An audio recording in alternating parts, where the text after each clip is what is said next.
August दरम्यान 7वी child आणि 18वी mini तलवारबाजी स्पर्धा संपन्न झालेली आहे आणि आज त्याचं बक्षीस वितरण झालेलं आहे. काय सांगणार? आजच्या या स्टेट फेन्सिंग कॉम्पिटिशनच्या निमित्तानं, तलवारबाजीच्या निमित्तानं जवळपास 33 जिल्ह्यातील विद्यार्थी परभणी शहरामध्ये आले होते आणि अतिशय सुंदर अशी स्पर्धा परभणीच्या जिल्हा असोसिएशनने या कंडक्ट केली. त्याबद्दल जिल्हा असोसिएशनच्या सर्व पदाधिकाऱ्यांचे मी मनपूर्वक आभार व्यक्त करतो. आणि परभणी शहरामध्ये सातत्यानं खेळांना प्रोत्साहन देण्याचं कामच केलेलं. परभणी शहरामध्ये विविध प्रकारचे खेळांचे नॅशनल लेवलचे सुद्धा तिथे कॉम्पिटिशन स्पर्धा झालेल्या आहेत. आमचे रवी बॉस आंतरराष्ट्रीय दर्जाचे खेळाडू आहेत. त्यांच्या माध्यमातून सुद्धा मला वाटतं राष्ट्रीय स्तरावरच्या आपण 2दा बॅडमिंटनच्या कॉम्पिटिशन स्पर्धा सुद्धा इथं आयोजित केल्या होत्या.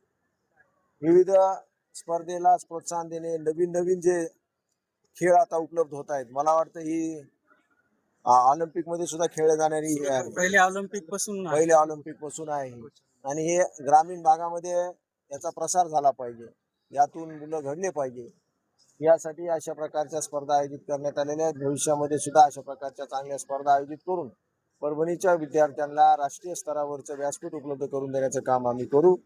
परभणी शहरामध्ये अजून उत्तमात उत्तम व्यवस्था, खेळाडूंची सोय करण्याचं काम सुद्धा आम्ही करू. परभणी शैक्षणिक दृष्टिकोनातून जसं पुढे गेलेलं आहे तसं क्रीडाच्या क्षेत्रामध्ये सुद्धा फार पुढे जावं यासाठी आमचे प्रयत्न चालू आहेत.